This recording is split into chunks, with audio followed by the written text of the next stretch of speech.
subscribe. In 2017, I made my first ever visit to a Disney park, the Hong Kong Disneyland. That's the first time I felt the magic of Disney in person. I truly enjoyed my time there, from taking the rides, watching the parade, getting caught by the first order with my Chewbacca t-shirt. Yep, that's me. And of course, the fireworks show at the end of the day.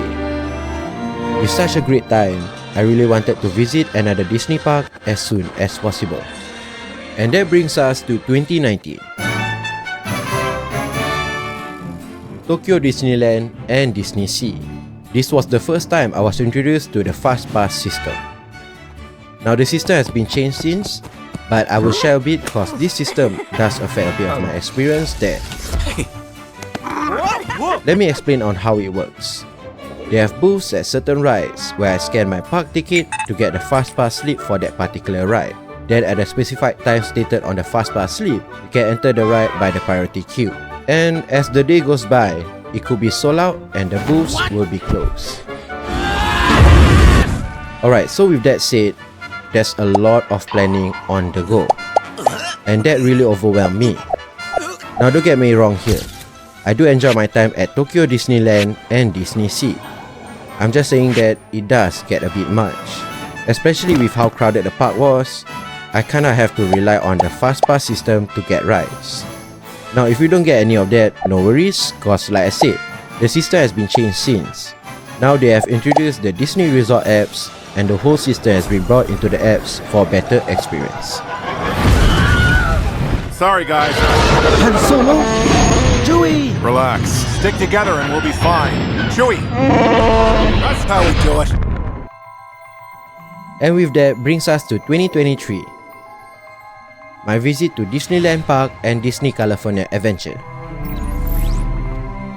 FastPass has been discontinued but a similar service has been introduced. For Disney parks in US is called Genie Plus, while others is the Disney Premier Access. However, this is a paid service. Works similar to how FastPass works, but now on a Disney Resort apps. You can go without this service and enjoy the park as it is. But for me, I only had 2 days to visit 2 parks. So I decided to get the paid Genie Plus service. I really enjoyed my time here, from the rides like the Guardians of the Galaxy,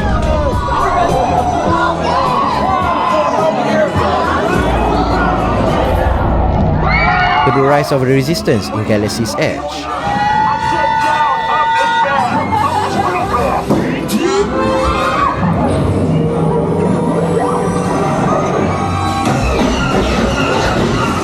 the nerd in me is just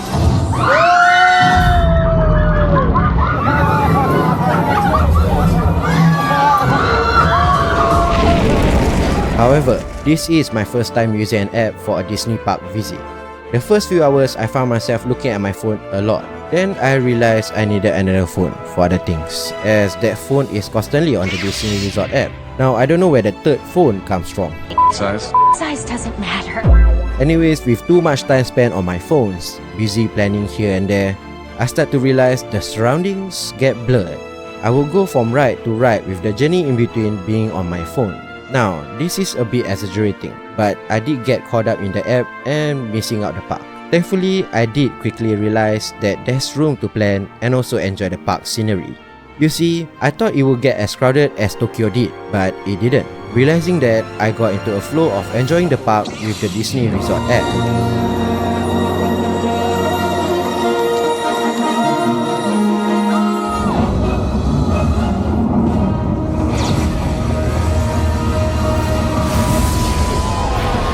I guess I needed the time to get used to it, I don't know. But with these past Disney park visits, it does make me question, why did I find Hong Kong Disneyland much easier? In fact, I don't remember being on the slightest stress during my visit there. So the only way to find out is to visit Hong Kong Disneyland again. And that brings us to this video, as I share my day at the easiest Disney park to visit.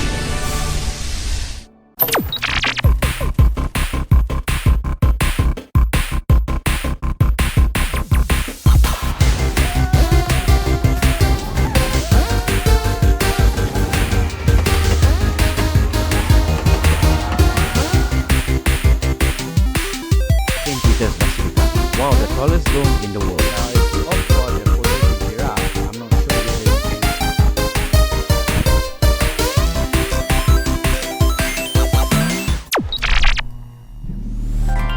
whether And here we are, Hong Kong Disneyland Resort. I will bring you along my day from the very start to the very end. Now let's get to the park. I got a one-day ticket with early park entry pass from Klook, but do note that my ticket was not able to link to the Disney Resort app. We explain more later. Also got myself a Disney Premier Access for 8 attractions. Again, we explain more later. The park opens at 10:30 AM and with early park entry pass, we got to enter 1 hour earlier. Follow the signs and ushers for the queue, then get ready my ticket to present it to the park's attendants here. Join the queue and don't worry, it's fairly quick. From here is the usual process of entry like any other theme parks. I got to the gantry and present my ticket to the attendant for entry. And yeah, you will need to pass your phone for the tickets here. A bit different. Nonetheless, we are in. As in we, cause I'm with my missus and my mom. Not gonna lie, it's kinda nostalgic to be here. From being here in 2017 and now 7 years later, I'm back. With that, of course, we got to see the biggest change since my previous visit. I know it's not that new, but it's my first time seeing it. The Castle of Magical Dreams. Being on the main street with the castle in the middle and the Lantau Islands mountain in the background is literally picture perfect. Perks of having the early park entry pass, we get less crowd, so of course, we took the time for a quick photo shoot. The castle is massive. It's definitely a great upgrade from the previous castle, but importantly, it's unique to Hong Kong Disneyland. This experience alone makes the early park entry pass worth getting. I mean, photos with the castle with literally no crowd is the only chance. Alright, now, we make our way to the main purpose for getting the early park entry pass.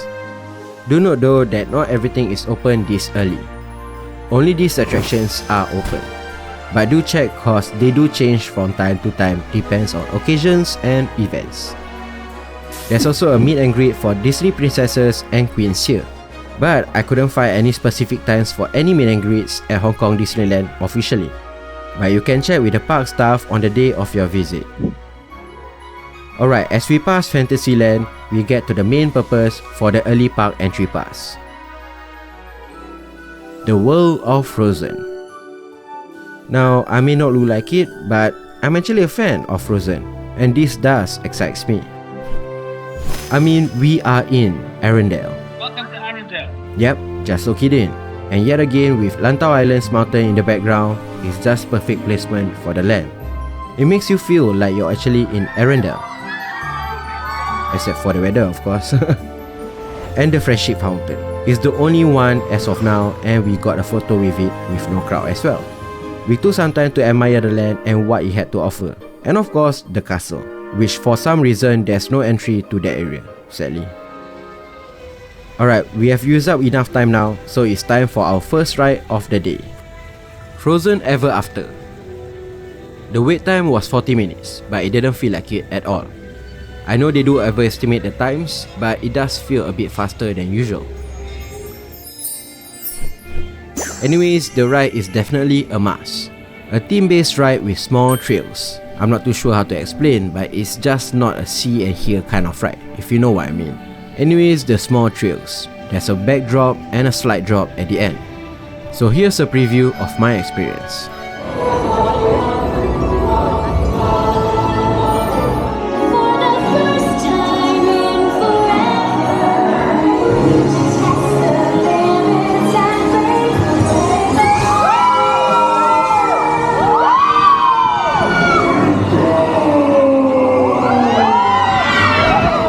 Alright, to the next ride, Wandering Oaken's Sliding Sleighs. Now there's a lot of reviews saying how bad this ride is, simply of how short it is, and not gonna lie, I share their sentiments. But I kind of enjoy it as well. I'll be out in a minute. Oh, repurchase. Yeah, you get a greeting from Oaken in the queue. Kinda cool. It's a 20 minutes wait and it actually is this time. Overall, I enjoyed it and here's a preview.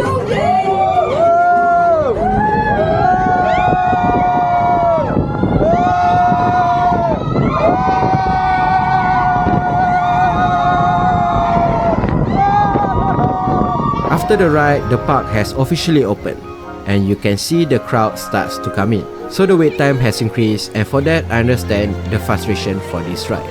Anyways, we haven't had anything to eat yet, so we decided to get a quick bite in Arendelle itself, from a shop called Northern Delights. There's a lot more snacks and gifts in the main store, but we just went for the stand outside. The wife and mom got a soft serve ice cream cone designed like Olaf, and a coronation sundae for myself, which is a sundae ice cream on a slushie. With the park just open, we got to sit by the bay and enjoy our snacks with Arendelle as our scenery. And of course, the Arendelle Castle. Try asking why we can't enter this area, but still don't know why. Oh yeah, there's one more attraction here, Playhouse in the Woods. To enter, you will need a Disney standby pass. There is a first come first serve basis upon park entry. Or you can buy a guaranteed admission option at 129 Hong Kong dollars prior to your visit. We decided to skip it as it's just not for us. Anyway, got my first souvenir for the day from my dessert itself. And of course, the Ice Palace, which is quite high up, but it's placed perfectly to be seen with the main castle at the main street, which is quite a neat touch. And yeah, World of Frozen has a lot more to offer, but for me, it's time to make our move. When we entered the park, we went straight to World of Frozen, so the early park entry pass is done. From here, I've planned to go around the park, aiming for rides not included in the Disney Premier Access. Cause the great thing is, there's no designated time, so I can go anytime I want within the day. Next stop, the Fairy Tale Forest. I didn't get to visit this area on my previous visit, so I took the time to explore. It's an interactive garden showcasing Disney's classics like Tangled, Snow White, and more. Each area has a picture frame, a main centerpiece, like a castle or something, and then there's sort of a music box, where you crank a wheel and it will play an iconic scene from the movie.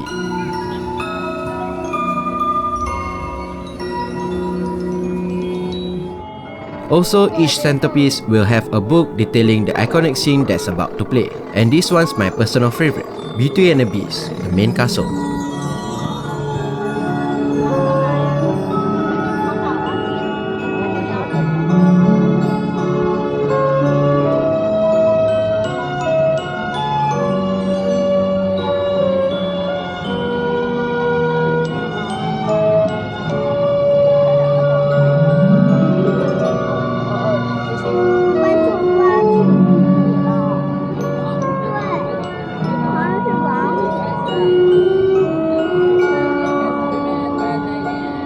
And here's a few more, why not?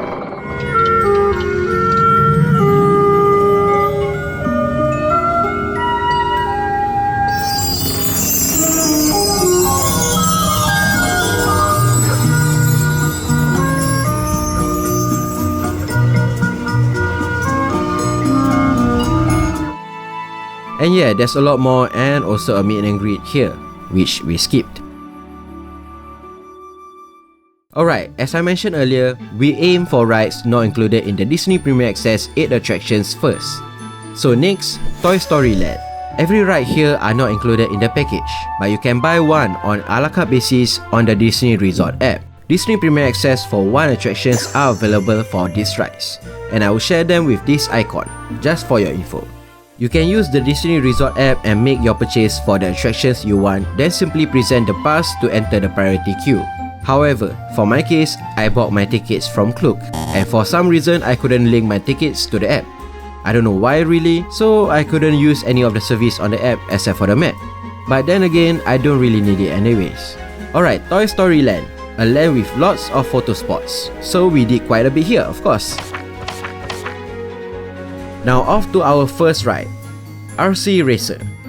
We were lucky enough to get a short queue. It's only a 30 minutes wait, and this is a must ride. It starts slow and speeds up as it goes. And here's a preview. 3, 2, 1, reach for the sky!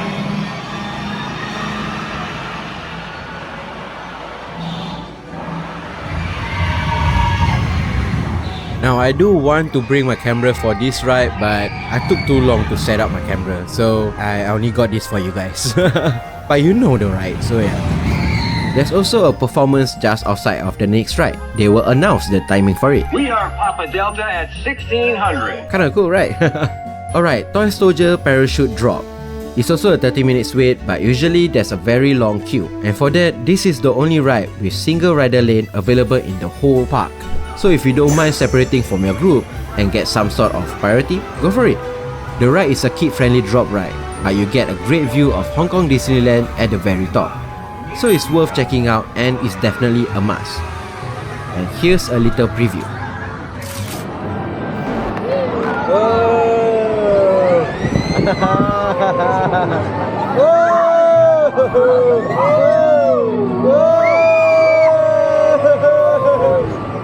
It is fun though, and the view with Lantau Island's mountains in the background.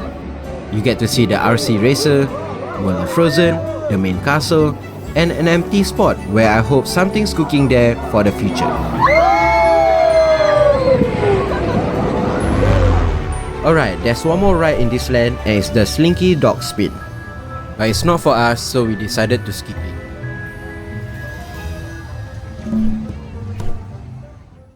Alright, we've only made it this far, but we got hungry, so we decided to grab lunch before continuing. After that, we plan to circle back around and end the day with a bang at Tomorrowland, and of course the main street. Also, here's all the restaurants available in the park, just for your info. And we are here at Tarzan Terrace Restaurant, which we've picked cause it's the only halal one in the park. Reportedly, do check on the wait times before you make your way, so not to waste time waiting for a table. The food is alright, I'll give it a 3.5 out of 5, but it did fuel me till the end of the day, so that's good. Lunch is done, the body is full, so no fast rides for now, let's explore. Just in front of the restaurant is the Tarzan's Treehouse. It's located on an island, so part of the attraction we have to take a raft to get to it. This is like the raft at Tokyo Disney Sea called Tom Sawyer Island Rafts. Not too sure if there's any other at different Disney parks. Nonetheless, I always find this as a great feature. Although it's simple, just crossing over, but it's pretty cool. Kind of a break from the normal walking over to an attraction, if you know what I mean. Tarzan is special for me. It's something I hold dear growing up. From loving the movie to especially the soundtrack. Phil Collins. Got to respect the man for giving us a masterpiece of soundtracks. The movie will not be as special without him. And definitely the game. I remember finishing school, rushing home just to continue playing day after day, trying to complete it to 100%, yeah. And there goes Tarzan.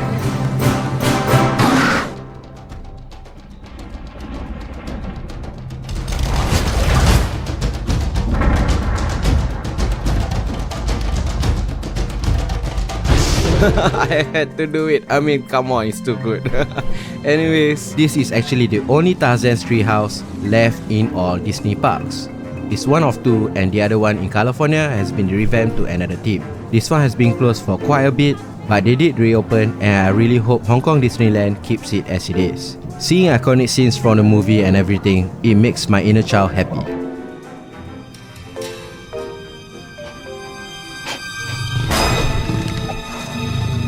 And here's Sabor, the leopard that attacks Tarzan and family, or should I say, families. Oh yeah, they did this for baby Tarzan. Not from the movies, by the way.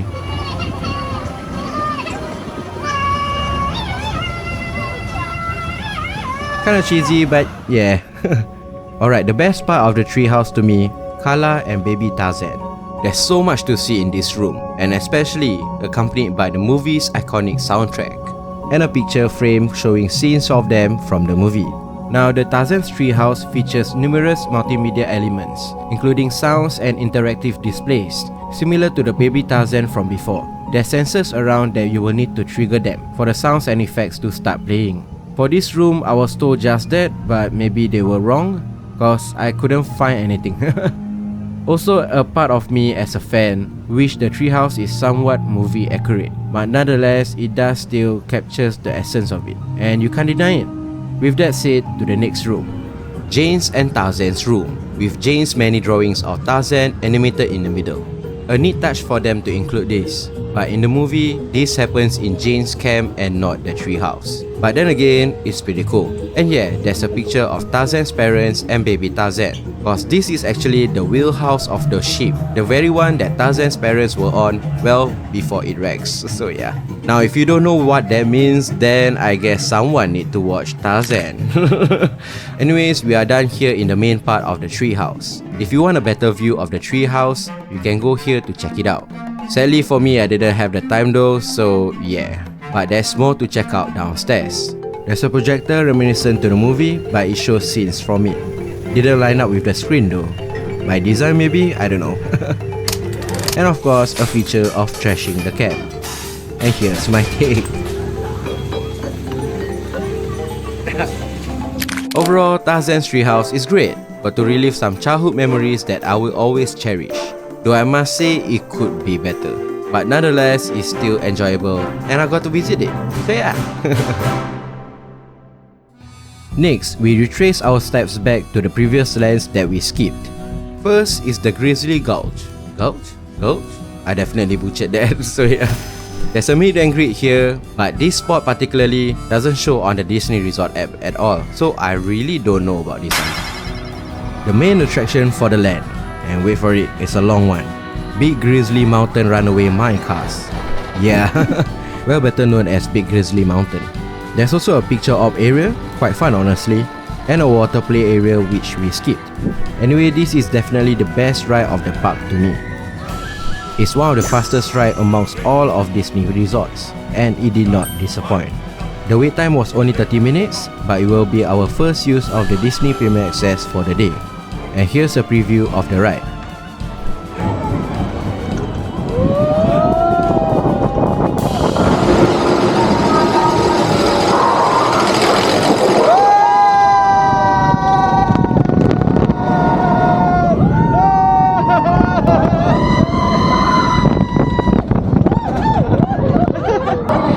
And here's the best part.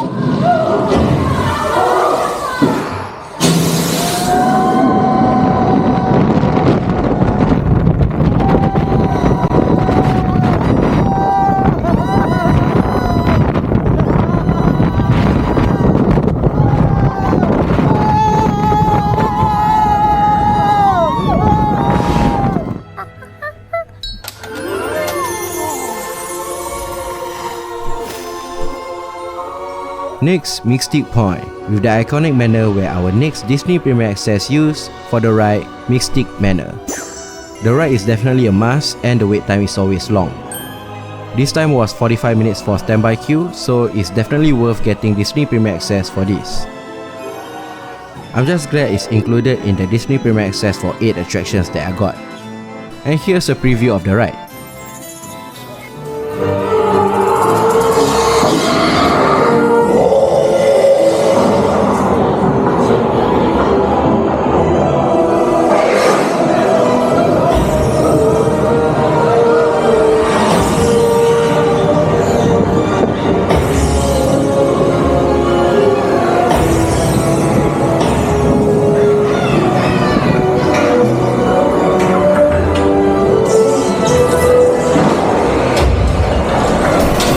And after the ride, the queue got longer. Oh yeah, there's also more on the land that we skipped. Anyways, we are back in Toy Story Land to pass through and of course, quick photos. And yeah, there's a meet and greet here as well. Like I said earlier, I can't find any timings for it. Alright, before we go to the next land, a quick shout out for Adventureland. We did go for Tarzan's treehouse and the restaurant, but we skipped everything else. Meet and greets, shows, and the Jungle Cruise ride. Sadly, we didn't have the time. Then we are here in Fantasyland for our next Disney Premier Access use for the Mickey's PhilharMagic. The wait time was only 10 minutes, but we used the pass anyways, cause I don't see us coming back here. It's a 3D show, and for me who has somewhat bad astigmatism, the strain from trying to focus on the 3D effects makes my eyes fatigue and start to see double vision instead of the 3D effects. Then slowly falling asleep. Astigmatism. Alright, Fantasyland has a lot of attractions here, like Fantasy Gardens on the left, Cinderella Carousel, Dumbo Flying Elephant, and more.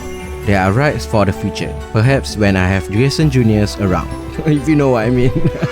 So we skip all those for now to our next Disney Premier Access use for the many adventures of Winnie the Pooh.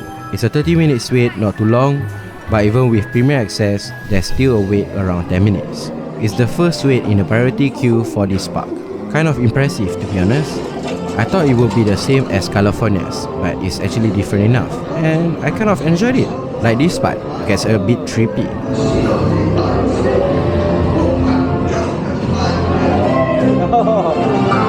Bounce with Tiger.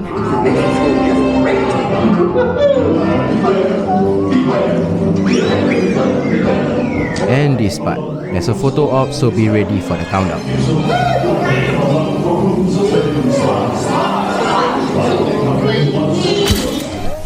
Alright, here's the Cinderella Carousel, but we move to our next Disney Premier Access use for the ride. It's a Small World. By walking there, we get to see the Hong Kong Disneyland railroad train passing by. It goes around the park between two stations. I really wanted to take it for the overview of the park, but we didn't have the time for it. Anyways, it's a small world. Usually I will skip this kind of rides, but because it's included in the Disney Premier Access, we decided to go for it. It was only a 5 minutes wait, but funny enough for this ride, they literally combine both standby and priority queues together. So it doesn't really matter if you have the Premier Access or not. It states as a 5 minutes wait, but really it's more like a 15 minutes wait. So yeah, kind of feel a bit unfair, but maybe it just got crowded as we entered, I don't know. Nonetheless, just for the purpose of it, we will tick off from the checklist. Though I must say, surprisingly, I actually enjoyed the ride. Also, it's a nice break from the heat, with the aircon and everything.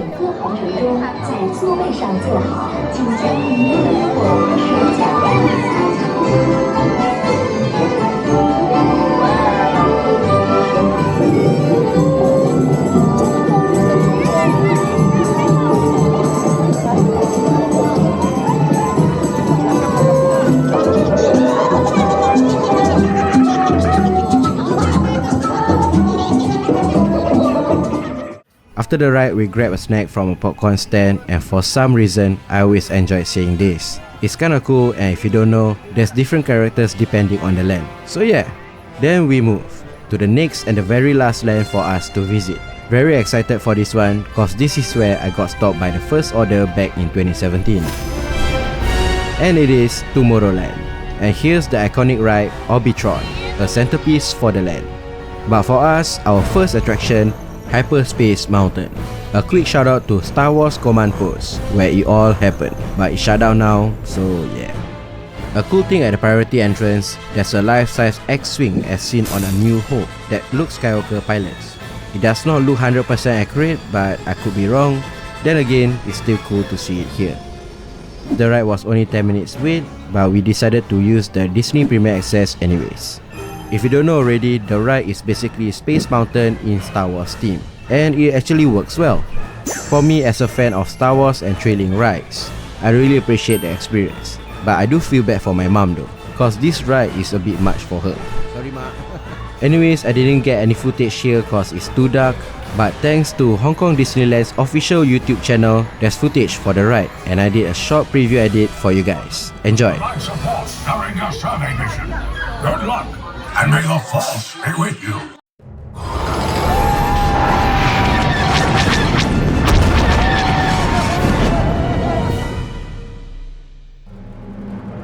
Next, we enter the Stark Expo, Hong Kong Disneyland's version of Avengers Campus, essentially part of the Marvel theme park universe as they call it.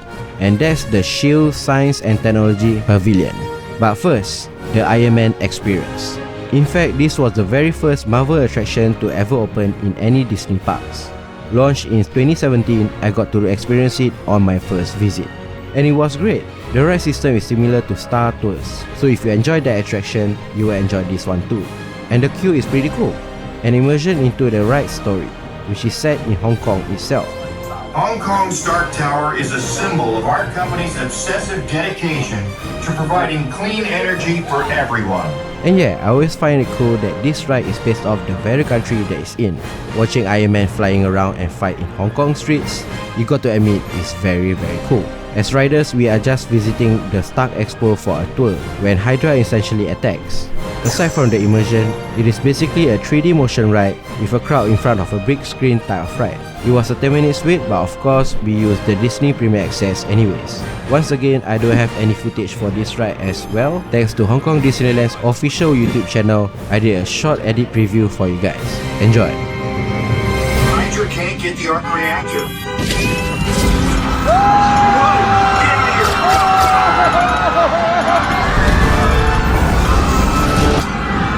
Nice work! Alright, to our next and last Disney Premier Access use, Ant-Man and the Wasp Nano Battle. And yes, it's in the Chill Science and Technology Pavilion. On the day, it's a 5-minute wait, but of course we use the pass anyways.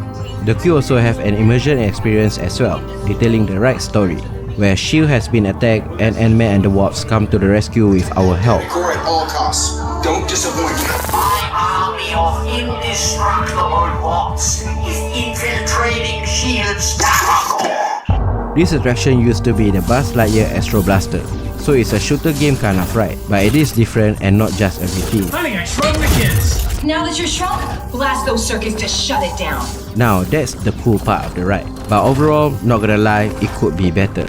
I just wish the targets move or something cause it's all stationary. Still enjoy it though, with the scoring system, it can be quite fun. That was fun. Yeah, Again. that was fun. And that's all for the rides in Stark Expo. But there's something new cooking up right here. They've announced a new expansion to the story with a concept art featuring Spider-Man, Doc Ock, and us as riders in an elevator, maybe? Anyways, if you look up Google Map, you will see some works are being done here. So I'll be looking forward to it and definitely will be back to check it out. Of course, quick shout out to Orbitron, the centerpiece of Tomorrowland, but we skipped it. Finally, all the Disney Premier Access are done. Yep. Oh yeah, there's a lot of meet and greets here too. But once again, I couldn't find any details on times or specific characters for it.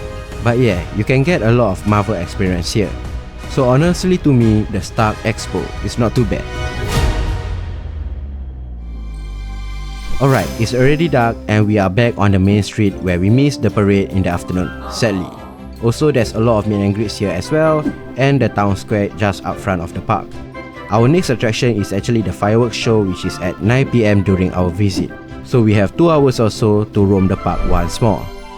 Also check out the CNY deco at the town square. My wife actually got a snippet of it. And yeah, this is during CNY. It's taken this long to edit this video, I'm sorry. Also again, there's a magical coin press machine somewhere near Emporium, but sadly we missed it. We got some in Japan but not here. We did get some refreshments before we circle the park for one last time, from land to land with a nighttime setting. Maybe shop for merchandise or take any rides that we want again, but of course in the standby queue. While we are here, I will share what else we skipped. Mickey and the Wanderer's book. It's just not for us, so we didn't go for it. Also the Mad Hatter teacups. We did go for it back in 2017, but not this time around. Cinderella Carousel as well. Like I said before, maybe something for the future. And of course, we had to check out the World of Frozen at night.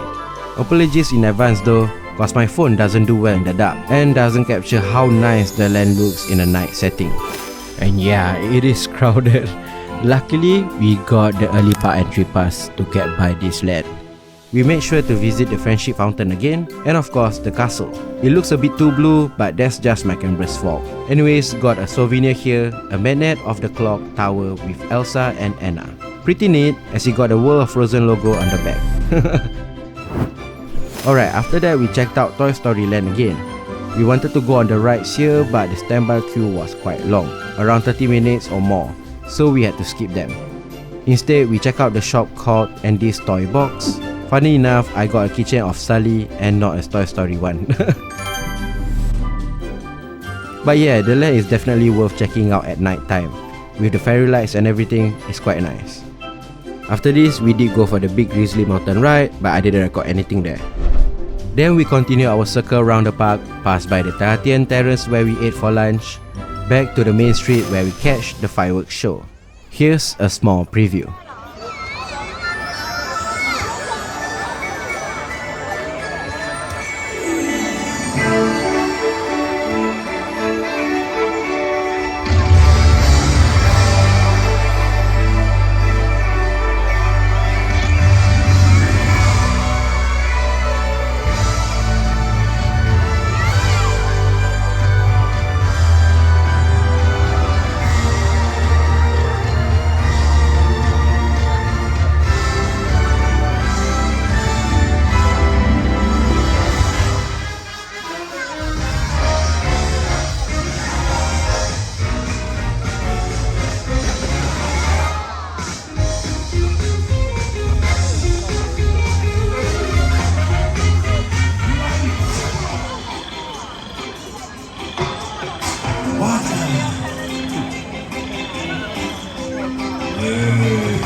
Alright, I'll be doing some voiceover here, so if you want to watch the full video of the fireworks show, do check out on my channel or click the link down below in the description.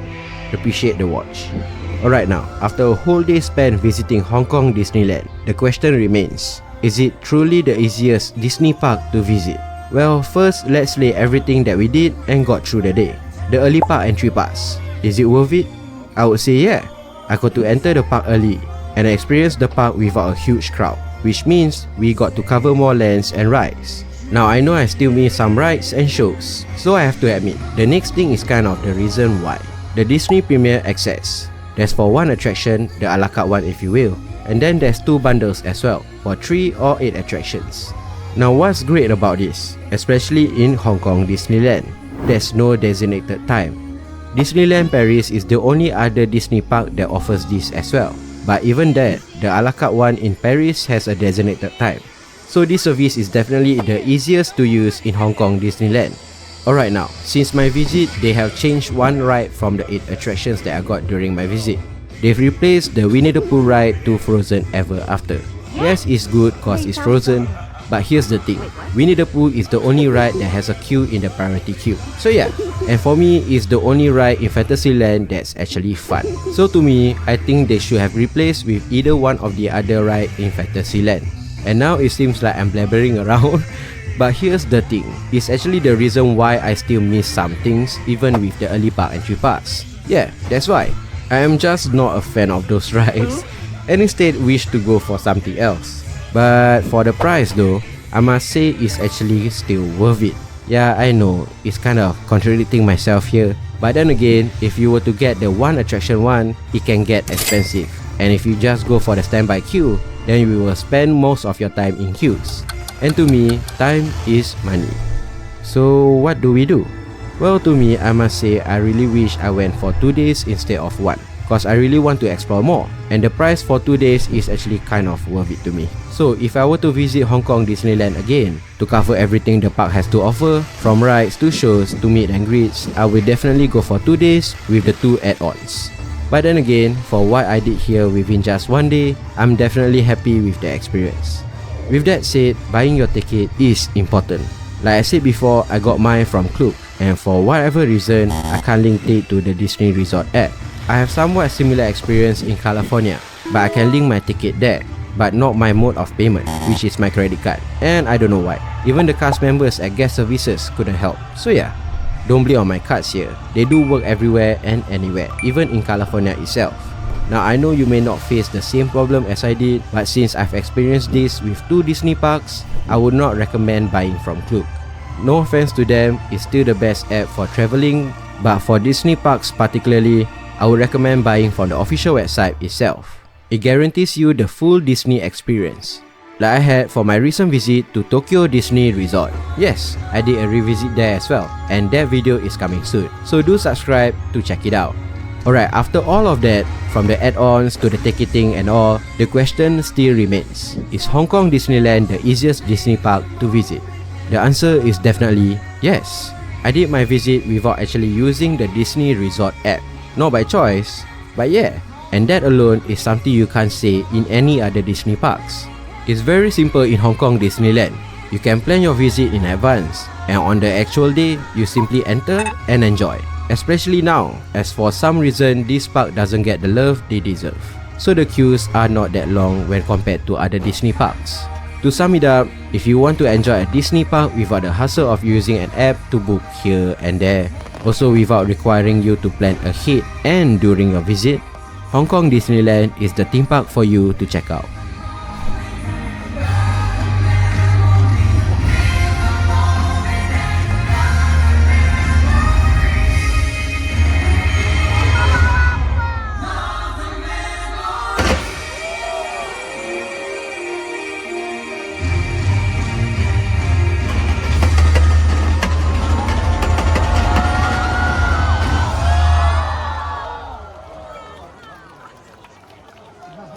And that brings us to the end of the day.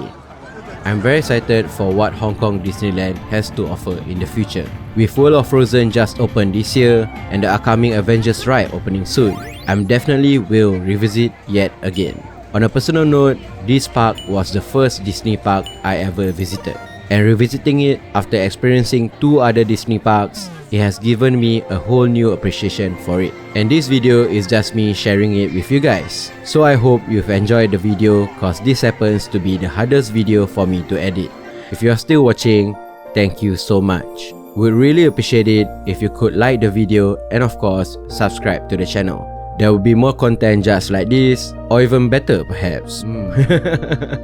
Alright, do leave a comment down below if you have any questions, and once again, like and subscribe. Thanks for watching, bye for now.